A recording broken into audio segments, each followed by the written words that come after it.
Hello everyone, welcome to my channel learn with Sudhanshu. Learn with Sudhanshu channel पे आप सभी का स्वागत है। अगर फ्रेंड आप हमारे चैनल पे नए हैं तो आप हमारे चैनल को लाइक करें, सब्सक्राइब करें और शेयर करना ना भूलें। तो फ्रेंड्स चलते हैं, आज हम लोग डिस्कस करेंगे सीडीपी का मोस्ट इम्पोर्टेंट क्वेश्चन। यह जो क्वेश्चन है आपके एग्जाम के लिए बहुत ही महत्वपूर्ण है, आगामी एग्जाम के लिए फ्रेंड्स। तो चलिए चलते हैं हम अपने सबसे पहले क्वेश्चन पे। हमारा सबसे पहला क्वेश्चन क्या बोल रहा है, बालक का विकास किन क्षेत्रों में बांटा है।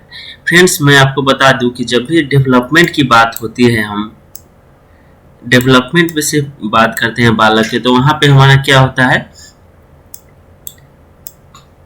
पी सी एस एंड ई होता है फ्रेंड्स। पीसीएसई होता है जब हम डेवलपमेंट की बात करते हैं, और जब हम प्याजे के साथ जाते हैं तो वहाँ पे हमारा चेंज हो जाता है डेवलपमेंट का स्टेज, एसपीसीएफ हो जाता है वहाँ पे। लेकिन हमारा जब यहाँ पे डेवलपमेंट की बात करेंगे तो हमारा पी से हो जाएगा शारीरिक हो जाएगा, फिजिकल हो जाएगा, सी से कॉग्निटिव हो जाएगा, एस से हो जाएगा सेंसरी मोटर स्टेज होता है, और ई से इमोशनल हो जाता है। इमोशनल जो हमारा सामाजिक से जुड़ा हुआ।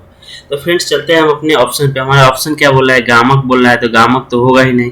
हमारा क्या बोल रहा है, पहले शारीरिक बोल रहा है, तो शारीरिक किसमें है, शारीरिक ऑप्शन बी में है, शारीरिक, संज्ञानात्मक और आध्यात्मिक। आध्यात्मिक नहीं होगा, तो हमारा ऑप्शन बी गलत हो गया। ऑप्शन सी में क्या है, शारीरिक, संज्ञानात्मक, गामक और सामाजिक। ठीक है फ्रेंड्स, हमारा ऑप्शन नंबर क्या हो जाएगा, सी हो जाएगा। देखिए फ्रेंड्स, शारीरिक के लिए फिजिकल हो जाएगा, संज्ञानात्मक के लिए हमारा क्या हो जाएगा, संज्ञानात्मक के हमारे ये हो जाएगा, और सेंसरी मोटर के लिए हमारा क्या हो जाता है, गामक हो जाएगा। गामक को हम लोग मोटर इंग्लिश में बोलते हैं। इमोशनल के लिए क्या हो जाएगा, सामाजिक। हमारा इमोशन की बात हम लोग कहाँ करते हैं, समाज में ही करते हैं, तो हमारा ऑप्शन नंबर क्या हो जाएगा, ऑप्शन नंबर सी हो जाएगा। ठीक है फ्रेंड्स, हमारा ऑप्शन नंबर हो जाएगा सी।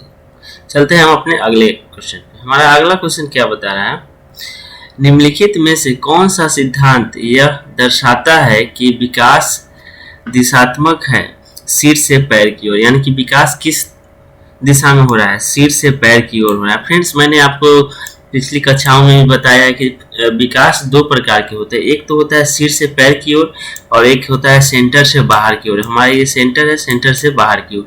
जब भी हम सेंटर से बाहर की ओर जब हम बात करते हैं तो हमारा प्रोक्सिमो डिजिटल होता है। लेकिन यहाँ पे हमारा क्या बात कर रहे हैं, यहाँ पे हमारा सिर से पैर की ओर बात कर रहा है।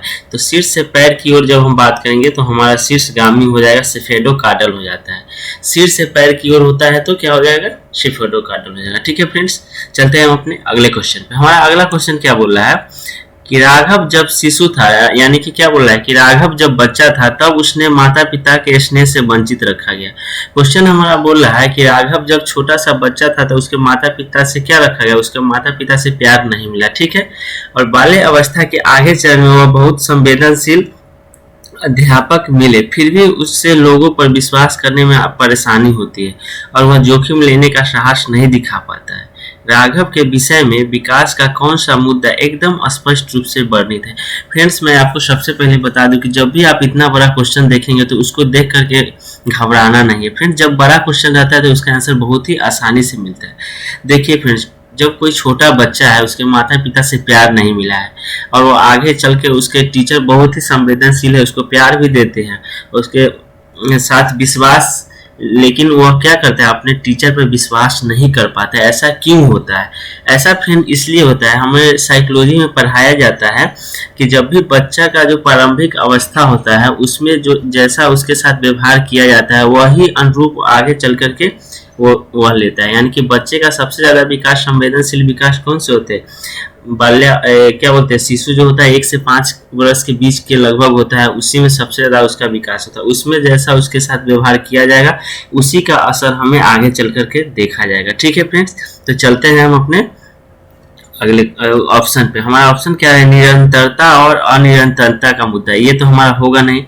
हमारा ऑप्शन बी क्या बोल रहा है कि आरंभिक बाद के अनुभवों का मुद्दा।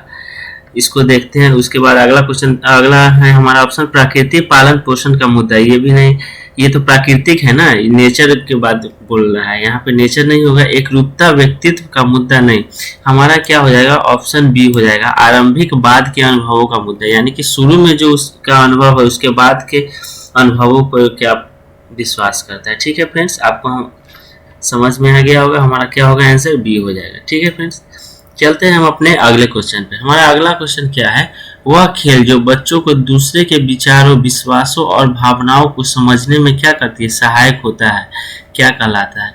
यानी कि क्या बोला है, कोई भी ऐसा खेल है जो दूसरे के विचार और विश्वास को समझे, यानी कि दूसरा बच्चा क्या सोच रहा है, उसका भावना क्या है, उसके भावनाओं को समझने के लिए जो हम खेल खेलते हैं उस खेल को क्या कहते हैं, कौन सा खेल के नाम से कहलाता है। तो हमारा क्या हो जाएगा, कल्पनाशीलता वाला खेल हो जाएगा, समांतर खेल हो जाएगा। ये समांतर खेल होगा नहीं, एकांकी खेल अकेले में खेलेंगे तो दूसरों को कैसे समझेंगे, ये भी नहीं होगा। स्वतंत्र एकांकी खेल खुद से अकेले खेलेंगे तब भी नहीं होगा। तो हमारा ऑप्शन नंबर ए हो जाएगा, कल्पनाशीलता वाला खेल। यानी कि जब हम कल्पना करते हैं दूसरे के बारे में कि बच्चा क्या सोच रहा है, उसकी भावनाओं क्या है, तब हमारा कौन सा खेल आता है, कल्पनाशीलता वाला खेल आता है। ठीक है फ्रेंड्स, हमारा ऑप्शन ए आंसर हो जाएगा। अगला क्वेश्चन हमारा क्या कर रहा है कि कोहल वर्ग के सिद्धांत में नैतिक तर्क के किस चरण का छात्र मान लेते हैं कि प्रत्येक व्यक्ति के लिए नियम एक समान प्रकार से लागू किए जाने चाहिए और प्रत्येक व्यक्ति का निजी कर्तव्य है कि वो उनका पालन करे। यानी कि कोहल वर्ग का जो नैतिक सिद्धांत है उसमें बता रहा है कि प्रत्येक व्यक्ति के लिए नियम कानून क्या हो, समान प्रकार से हो और सभी व्यक्ति उसका क्या करे, कर्तव्य का पालन करे, उसका निजी कर्तव्य है कि उसका पालन करे। तो हमारा किस में आएगा, अच्छा लड़का अच्छी लड़की, तो इसमें आएगा नहीं। दंड और आज्ञा पालन नहीं आएगा। यांत्रिक प्रयोजना, ये भी नहीं आएगा।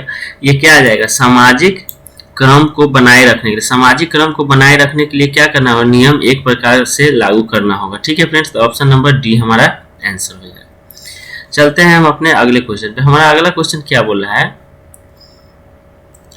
कि क्वेश्चन नंबर 6 है, अपने लंबे मगर चौड़े गिलास में नींबू पानी के स्तर की ओर इशारा करते हुए सारा अपनी बहन को चिढ़ाती है कि उसके पिताजी ने उसे ज्यादा नींबू पानी दिया है। उसकी बहन किसी भी तरह की प्रतिक्रिया नहीं देती क्योंकि उसने पिता को उसके गिलास में सारा के गिलास से नींबू पानी डालते हुए देखा है। वह जानती है कि दोनों गिलास में नींबू पानी की मात्रा समान है। इस संदर्भ में सारा क्या प्रदर्शित करती है। फ्रेंड्स, ये इतना बड़ा क्वेश्चन का थोड़ा सा आप जब दिमाग लगा करके पढ़िएगा तो एकदम सटीक आंसर आएगा। यानी कि सारा और उसकी एक बहन है, दोनों बहन है, उसके में क्या करते हैं, उसके पिताजी जो है सारा को एक लंबा गिलास में देते हैं नींबू का रस और उसकी बहन को यानी कि छोटा गिलास में ही देते हैं, लेकिन मात्रा दोनों में समान होता है। लेकिन सारा क्या समझती है कि हमारा जो बड़ा सा गिलास है, देखिए यहाँ पे मैं आपको चित्र के डायग्राम, एक लंबा सा गिलास है, ठीक है फ्रेंड्स, और एक छोटा सा गिलास हमारा ऐसा गिलास है। ठीक है फ्रेंड, ये सारा का गिलास है,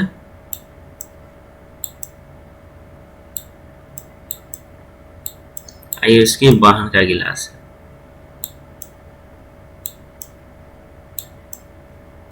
देखिए फ्रेंड, लेकिन दोनों में क्या दिया गया है, दोनों में सेम मात्रा में ही दिया गया है जल, नींबू रस। इसका तो सारा क्या सोचती है कि इसका लंबा गिलास है तो इससे ज्यादा मिला है, लेकिन ऐसा नहीं है, दोनों को बराबर मिला है। तो सारा जो है क्या किस प्रकार की क्षमता को प्रदर्शित करती है। तो फ्रेंड्स, मैं आपको बता दूं कि सारा क्या है, अलग प्रकार से नहीं सोच सकती है, वह सिर्फ केंद्रीयकरण के बारे में ही सोचती है, उसके सामने जो है उसी के बारे में सोचती है, तर्क नहीं लगा पाती है। ठीक है फ्रेंड्स, तो हमारा आंसर क्या हो जाएगा, ऑप्शन नंबर ए हो जाएगा। ठीक है फ्रेंड्स, चलते हैं हम अपने अगले क्वेश्चन पर। हमारा अगला क्वेश्चन क्या है कि पियाजे के अनुसार विकास के किस काल में बालक वस्तुओं के प्रतीकों का इस्तेमाल करने लगता है। यानी कि ऑब्जेक्ट परमानेंस कौन से अवस्था में, कौन से स्टेज में आते हैं। फ्रेंड्स, मैं आपको बता दूं कि जब भी आप ऑब्जेक्ट परमानेंस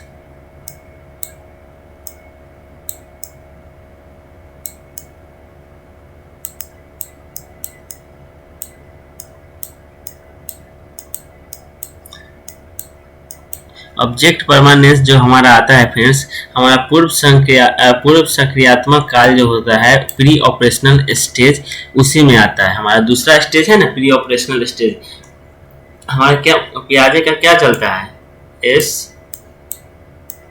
E, C और एफ।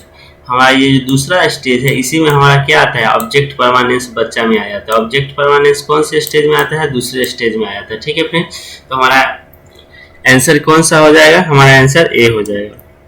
चलते हैं हम अपने अगले प्रश्न पे। हमारा अगला प्रश्न क्या है, अमन एक पहेली के टुकड़ों को ठीक से लगाने की कोशिश कर रहा है, लेकिन वह सही जगह पर सही हिस्सों को फिट करने के लिए संघर्ष कर रहा है। कैसे, क्या और क्यों? यहाँ पे क्या है, 3 प्रश्न पूछा गया है। कैसे, क्या और क्यों के रूप में उसकी माँ उसे संकेत प्रदान करती है। संकेत प्रदान करते हैं। वाइगोत्स्की के किस सीखने के सिद्धांत के अनुसार सीखने का यह प्रक्रिया क्या कहलाए? फ्रेंड्स, मैं आपको बता दूं कि मैं जब भी, अगर आप कोई भी काम जब भी कर रहे हैं और आपको करने में संघर्ष करना पड़ रहा है, बहुत ही मेहनत करना पड़ रहा है और फिर भी काम नहीं हो रहा है, तो आपके पिताजी अगर थोड़ा सा संकेत देते कि बेटा ऐसे करो तो ये काम हो जाएगा, तो वह जो संकेत दिए उस संकेत को वाइगोत्स्की के अनुसार क्या कहते हैं हम लोग? तो उस संकेत को या उस मदद को वाइगोत्स्की के अनुसार हम लोग क्या बोलते हैं, एस्केप फोल्डिंग बोलते हैं, जो हमारा ऑप्शन नंबर सी में है ना। अधिगम के लिए पार्ट का अर्थ होता है, इंग्लिश होता है एस्केप फोल्डिंग। एस्केप फोल्डिंग यानी कि पार, यानी कि क्या करना, सहायता देना। ठीक है फ्रेंड्स, कोई भी काम करने में क्या करना, सहायता देना। तो हमारा ऑप्शन नंबर सी हो जाएगा आंसर। ठीक है फ्रेंड्स, चलते हैं हम अपने अगले क्वेश्चन पे। हमारा अगला प्रश्न क्या बोल रहा है कि वाइगोत्स्की के सिद्धांत के अनुसार सहायक खोज किस में सहायक है? सहायक खोज के बारे में मैं आपको बता दूं फ्रेंड्स, सहायक खोज को हम लोग उस खोज के रूप में जानते हैं जो हमारे सहपाठियों और पीयर ग्रुप्स के साथ हम लोग मिलकर के करते हैं। ठीक है फ्रेंड्स, तो हमारा ऑप्शन ए क्या हो जाएगा, संज्ञानात्मक द्वंद्व नहीं होगा, सहपाठी सहयोग। हमारा ऑप्शन नंबर क्या हो जाएगा, बी आंसर हो जाएगा, क्योंकि सहायक खोज जो है हम अपने सहपाठी यानी कि क्लासमेट जो हमारे साथ पढ़ते हैं, पीयर ग्रुप्स, उसके साथ हम लोग मिलकर के करते हैं। ठीक है फ्रेंड्स, ऑप्शन नंबर बी हो जाएगा। ठीक है, चलते हैं हम अपने अगले प्रश्न पे। हमारा अगला प्रश्न क्या है कि हार्वर्ड गार्डनर के बहुआयामी बुद्धि के सिद्धांत के अनुसार निम्नलिखित में से किसका प्रयोग दृष्टिगत जगत को सही तरीके से अनुभव करने की योग्यता और अपने आरंभिक अनुभवों में परिवर्तन लाने की योग्यता के लिए किया गया? दृष्टि जगत किसके बोला है, दृष्टि जगत के रूप में। ठीक है फ्रेंड्स, जब भी हम दृष्टि जगत के रूप में बात करते हैं तो हमारा क्या है, दृष्टि में जो स्थान है, यानी कि पहाड़ कैसा है, हमारा नेचर कैसा दिखता है, इन सब चीज़ों का जब हम अनुभव की बात करते हैं और योग्यता की बात करते हैं, तो यह हमारा हार्वर्ड गार्डनर के अनुसार किस में आ जाता है, स्थानिक बुद्धि में आ जाता है। स्थानिक बुद्धि में जो भी स्थान है हमारे नेचर में, उस सब के बारे में हम लोग बात करते हैं। आपको मैं बता दूं कि हार्वर्ड गार्डनर का जो सिद्धांत है, उन्होंने 8 दिए हैं सिद्धांत। 8 सिद्धांत में हमारा एक सिद्धांत ये है स्थानिक बुद्धि। ठीक है फ्रेंड्स, चलिए हम अब चलते हैं अपने अगले प्रश्न पे। हमारा अगला प्रश्न क्या है कि हेतल घर में गुजराती बोलती है और इस भाषा को पढ़ने और लिखने में उसका परवाह है। उसके विद्यालय में निर्देश का माध्यम हिंदी है, वह यह भाषा नहीं जानती है। राष्ट्रीय शिक्षा नीति 2020 के अनुसार इस स्थिति में विद्यालय को क्या करना चाहिए? फ्रेंड्स, मैं आपको इस प्रश्न को समझाने की कोशिश कर रहा हूँ कि हेतल जो है अपने घर में क्या बोलती है, उसकी मातृभाषा गुजराती है लेकिन उसकी स्कूल की भाषा हिंदी है। समझ में आ गया? तो हमारा राष्ट्रीय शिक्षा नीति जो है 2020 वह क्या कहता है हेतल के बारे में? वह बोलता है, ऑप्शन ए हम पढ़ते हैं, हेतल को विद्यालय में सिर्फ हिंदी बोलने के लिए कहना चाहिए। नहीं फ्रेंड्स, ये हमारा गलत है। बहुभाषा की संस्कृति सृजित करने के लिए सभी बच्चे को एक दूसरे की मातृभाषा का सम्मान करने के लिए कहना चाहिए। हाँ ठीक है फ्रेंड्स, क्योंकि यहाँ पे क्या बोला है, बहुभाषा को हमें क्या करना है, राष्ट्रीय शिक्षा नीति 2020 हमें यही कहता है कि हमें क्या करना है, बहुभाषावाद को क्या करना है, प्रोत्साहित करना है। ठीक है फ्रेंड्स, ना कि उसे बैरियर के रूप में देखना है। हमारा ऑप्शन नंबर बी हो जाएगा। हमारा अगला प्रश्न क्या है कि जेंडर क्या है? फ्रेंड्स, मैं आपको बता दूं, जेंडर और एक सेक्स,